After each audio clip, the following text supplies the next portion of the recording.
Kenya, greeting your neighbor might actually make you look weird. And Pomo, a whole delicacy in Nigeria, is seen as nothing special here. This one really hit me. In fact, it threw me over. In Kenya, when you hear someone says a hotel, he means a local restaurant. So who will buy a crate of egg in Kenya when you're buying one is the same price, and when you're buying in bulk, you're still paying the whole crate price? Somebody is trying to board a matatu or a bus and is standing in a queue. Imagine somebody boarding to Moluwe and is standing in a queue.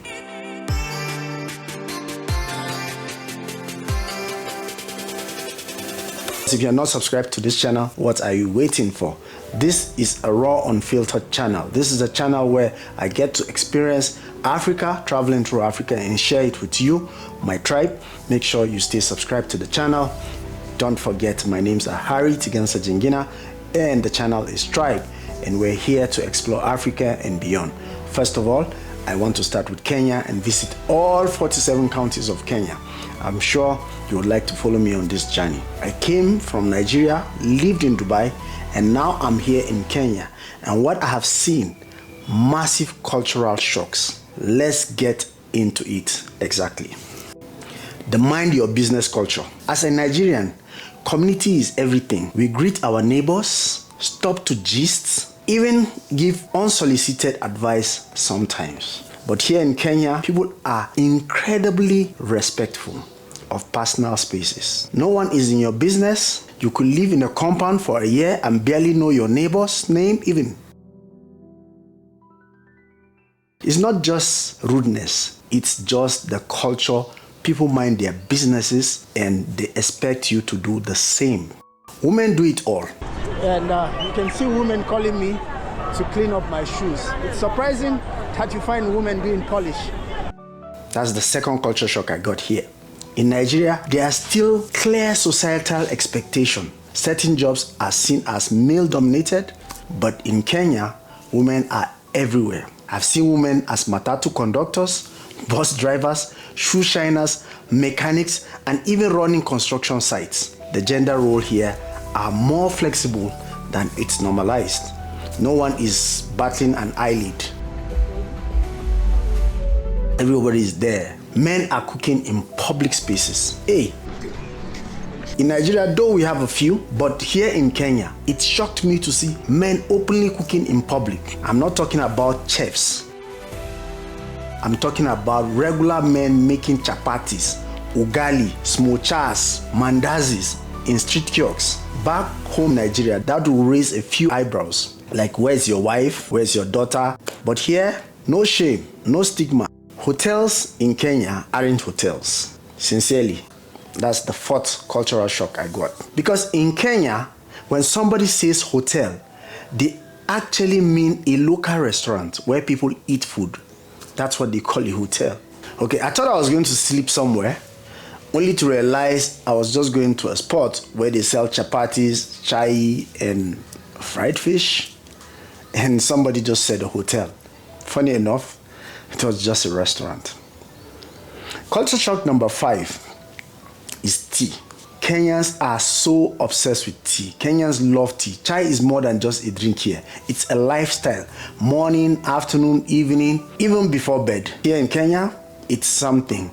And you also see people hawking it. There kettles or bottles or flasks on the streets of Nairobi, and different types. You can actually find black tea with lemon. You can find tea with fresh milk.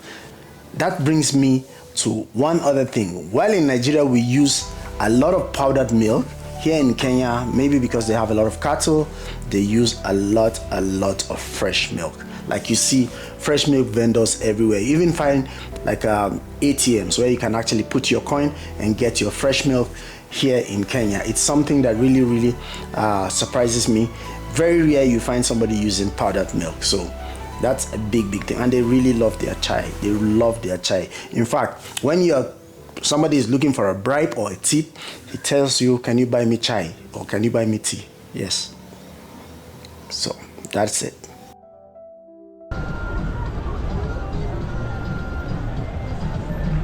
Wow, the queue culture. Another culture shock that hit me here in Kenya is the queuing up. Now, this is something I admire deeply. In Kenya, people queue, whether it's a bus stop, it's a bank, it's a shop, they wait their turns. No jumping, no fights, no shouting. Guess if this is Nigeria. In Nigeria, you know how that goes. Queue na struggle. But here, it's calm, peaceful. People actually respect order, which I really find very interesting. You know, somebody is trying to board a matatu. Imagine somebody boarding Moluwe and is standing in the queue. While we run and struggle, who gets in first? Here, it's calm and there is nobody ordering the queue.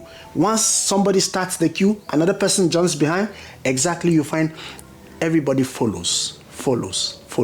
And that's something I really admire about Kenyans and their kind of calmness also. Another thing that struck me is Nairobi really Kenya? There's this funny but real sentiment. If you are not in Nairobi, you're not in Kenya. Like, it's so developed, fast-paced, and sometimes feels like a different country entirely. The skyscrapers, the traffic lights. Then you leave Nairobi and suddenly you are in a completely different world. The contrast is so wild. Like, once you leave Nairobi, there are some certain counties surrounding Nairobi that are really, really highly developed, like Machakos, like Kiambu, that are around Nairobi, and they're really growing very fast. But once you leave to the countryside, like, you can see the difference. But one good thing I like is that the road network to all the counties that I've traveled to so far now, 13, are very, very good roads. And everybody believes that to make it, you have to be in Nairobi. So when you're on the streets of Nairobi, you see so many people, every time of the day, morning, afternoon, and evening. There's so many people on the streets of Nairobi. So I'm going to be making a video where I'll be talking to a few people, showing you the streets of Nairobi and why people are always there on the street of Nairobi. Anyways, let's get down to the next one. So that was my culture shock number 7. And of course, the number 8, which is the European dressing culture. In Kenya here, they have somehow abandoned their cultural dresses. In Nigeria, we love our native wears. You will see the agbadas, the ankaras, the wrappers, everyday life. You know, everywhere you go, you will see people dressed like that for all kinds of events. But in Kenya, especially in the city, it's almost an all European style dressing. You will see jeans, hoodies, suits, t-shirts, except for the Maasai. You already know them. They're very rare kind. You rarely see any traditional dresses except for them. It's modern, it's sleek. But that was one of the surprising things for me. I was expecting to see a lot of cultural dresses in Kenya here, except when I travel to the countryside, I was able to see some cultures where I could see some cultural dresses. So that's it for culture shock number 8. Okay, 8. Now we go to number 9. This one will shock you. Actually, is 18 years old can leave home and start a new life. In Kenya, it's normal for a kid to move out at 18 because he's already an adult. Like a coming of age ritual. They start living on their own, hustling. You see them having their small businesses, learning their trade, figuring out their life. In Nigeria, unless you are married or relocated for work or school, you're probably staying under your parents' roof. Here, independence kicks early. And I think maybe that's why they're a bit more resilient, and everybody's a hustler. So that's why maybe they're fast-paced like that. The scale of economy here in Kenya is absolutely something else. That's my culture shock number 10. Everything is measured in grams. From supermarkets to street vendors, scales are a must. Buying tomatoes, a piece per. You actually pay for each tomato 1 piece, onions 1 piece, and then every other thing like grains is measured in scales. They don't have what they call jara in Nigeria, like you buy meat and then somebody puts jara for you. No. And if you're buying meat, be sure they're going to add for you with bones, except you're buying steak. But they will sell for you meat. There has to be bones in it because bones are part of the cow. They don't have anything like bones are not part of the cow. They're part of the cow. So they have to have bones in it. For the grains, they will measure for you, and they measure to the last grain. Like, what surprised me was I wanted to buy peanuts and they were measured in spoons. Like, they measure for you 1 spoon, and 1 spoon is 10 bob. Another 1 spoon is 10 bob. Another 1 spoon in spoon, not heap, you know. Yes, that's how they measure for me, and I was really shocked to see that. While in Nigeria we have cups, and they will even put the cup, hold it to their hand, measure, make sure it's really full before they can even put for you. So this was a very big culture shock for me to see here in Kenya. In Dubai, yes, they measure in grams also, but at least sometimes they can put a little top up for you, not like absolutely the way they do it here in Kenya. Even buying meat in Dubai, you know, there are sometimes you go to buy meat from the meat shop, you actually buy a kilo, they can even add some small you know, extra small meat and put for you. Here in Kenya, they measure to the last gram. That's the highest. They will never sell for you extra, the last gram. Tell me how it's done in your country. Is it done the same way like I've just mentioned of in Dubai, and the way they do it in Nigeria? In Nigeria, you want meat for 500, they just cut. If you're okay with it, they give you. If you want it to be weighed, then they weigh it. But most times we buy bulk. That's how we buy our meat. So here they measure to the gram. Yes. Another thing that really struck me is profit margins. While in Nigeria you can buy something for like 15 bob and sell it for like 18, 20, which is okay. In Kenya, it surprised me that an egg which cost 13 shillings after being cooked is being sold for 30. That is more than 100% profit. They call it mai. Mai, they just cut some small kachumbari and open the egg. They put it in the middle. That kachumbari, which is a mixture of tomato and onions, fresh. And then they just put it inside and they sell it to you at 30 bob. Whoa, man, that is... If Nigerians know how to do that, I'm sure Nigeria will be on another level. But in Kenya, they're not worried about it. It's normal for them. And one thing that surprised me, though in Nigeria we buy bulk, here in Kenya they shop daily. Like whenever they want to eat, that is when they go to the market to shop, because they like fresh food. I don't know. We like fresh food also, but we cook a lot of food and keep in the fridge, and later in the day we warm or we prepare the main dish, and then the soup is brought from the fridge and then we can now eat. But here it's entirely different. Every blessed day you have to go to the market to buy food stuff. Yo, come on, we love fresh stuff, man. Fresh food, yeah? You don't get that when you buy it today and wait for it. You must get it daily. They prefer to go eat, like cook now, eat now.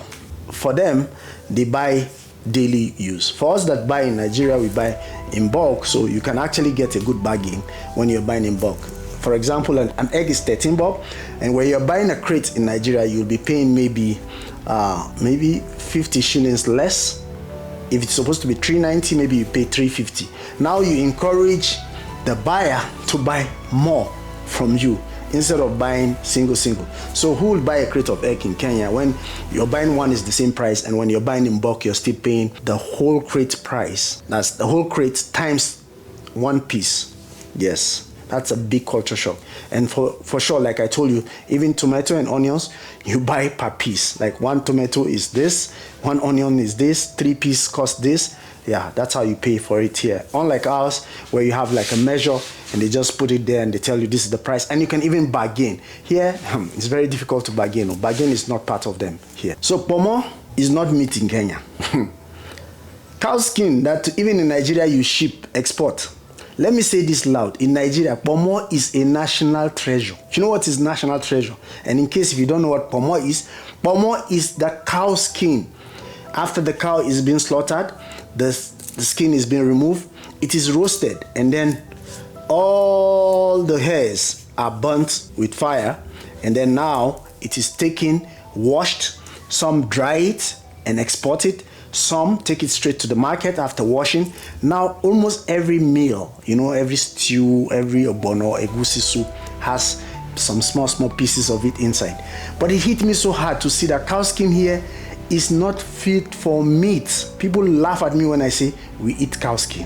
Hey, Nigerians have built an empire with Pomo. Some are shipping it outside of Nigeria.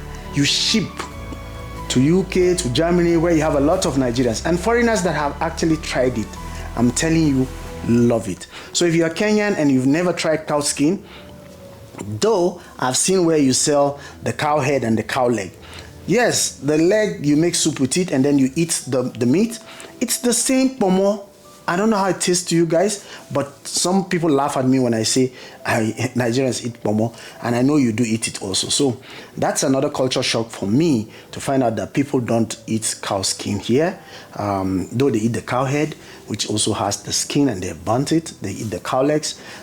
So it's a big culture shock for me. And I think if the skins are not used for leather, which is another means of making income from the cow skin, I think they should have a rethink of maybe learning how to do the Pomo and also exporting it as food, because that's a very big market for somebody to look into. It's a very, very big market. Yeah. Here they say they give it out. I don't know what they do with it though, but I've seen carpets made from it. Very beautiful carpets along Nakuru Road.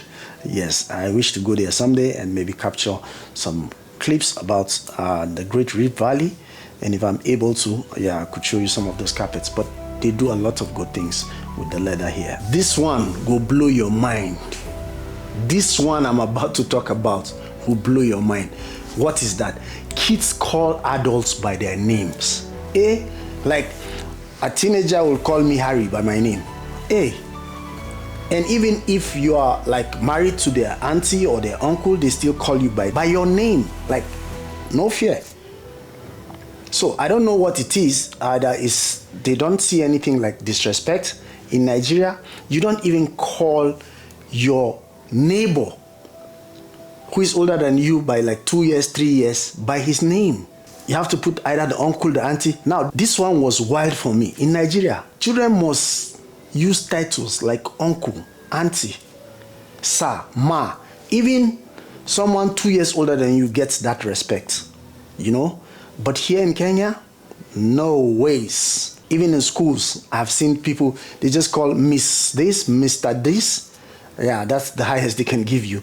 But while in Nigeria, you know, we call people by aunties and uncles. Even your older cousins, you call them auntie. Yes, they're your cousins, not even your mother's sisters or brothers. But it's their culture. It's not seen as rude. It's their culture. So for me, it's nothing. Sometimes I frown at it, being from where I was trained, but because I'm somebody's land, I think it's their culture. So lastly, the respect culture. Despite casually how they call people, the casual usage of names, Kenyans' respect is shown more in their humility. That I must say. They are very humble people, very well-behaved people. You don't hear them shout, though they might call you by names. Respect is shown more in their tone, in their humility, and it's not really about what you call someone. It's about how you respect them. So it's about how you speak to them. I remember someone got me really mad, and I was talking on the phone, and I was like on my voice, and he told me, "You shouted at me." And this is a very young person, so I felt very bad, but then that is who they are. So yeah, Kenya shocked me, not in a bad way, but in a way that has made me respect just how rich, diverse, and unique cultures can be. Culture shock number 15. When traveling to Kenya, make sure you don't forget this. This is my mix of spices: garlic, ginger, turmeric, as long as you love spices. Because in Kenya, they eat natural, which is not bad. Like they really just cook food and eat it very, very natural. Very lovely and beautiful. I love the taste. But as somebody who has grown eating spice, I always would carry my spice with me, both from the aircraft and also in the buses and while moving around Nairobi. I have this packed in a small container that I carry along with me.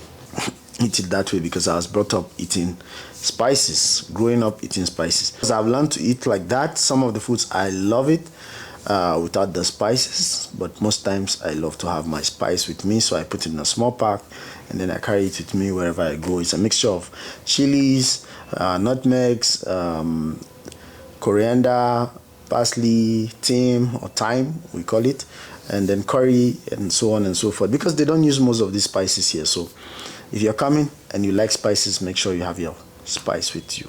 The bonus and last tip. Yes, if you are a fan of maize or corn or mai, that we call it here, here they sell their mai. You can actually cut a piece of mai. For us, we sell a whole cup of mai, that's maize, which is one of my favorite foods here in Kenya. And it will surprise you here, they eat it with chili and salt. Like they put a little lime, rub it with chili, and that's how they eat it. For us, we just eat our maize. Here, whether roasted or boiled, they have to put some lemon and salt, and also sometimes with chilies. And then they tell you they don't eat chili. So how comes you eat maize with chili and then now you don't eat chili in food? Hey, this one, they shock me. Anyways, this is Kenya and that's their lifestyle. From the streets of Nairobi to the rural villages, the differences are real, but so are the lessons. Traveling across Kenya for all the counties I've been to, it's really been very, very beautiful. And I really appreciate the fact that I was able to go through this journey, learn from these cultures, learn from these people. There's still a lot I need to learn from, but the culture shock here is really, really amazing. I'm not just telling you of the Nairobi culture shock, I'm telling you of the culture shock around Kenya, being able to have interacted with people around Kenya. They're very hospitable people, very respectful people. If respect is honoring someone, welcoming them, giving them their due diligence, respecting their space and everything. So they're very respectful. And so far, the culture shocks, there's still so many that I still haven't been able to come up with. But as long as I'm still here and still experiencing, I'll definitely be sharing more with you. While in Nigeria, as a teenager, you still have to stay with your parents, because if you make a mistake and move out of your home, sometimes it might be very, very difficult for you to even settle down and get married. So you can find a 30-year-old, a 40-year-old still living with his parents and is comfortable. Here in Kenya, you move out as early as possible. Have you experienced any culture shock while traveling or relocating while in a different place, not your normal home? If yes, then drop it in the comment section. Let's talk about it. Don't forget to like, subscribe, and share this video with someone who needs to see how diverse Africa is. So on that note, I want to say thank you for watching, and I hope to see you yet on another amazing video where I'll be showcasing the real life of Nairobi, Kenya. There are different countries I'm visiting, so make sure you stay subscribed, like, and share. Cheers, and God bless you. I remain Harry Tigansa Jingina, THrybE for the Harry Experience.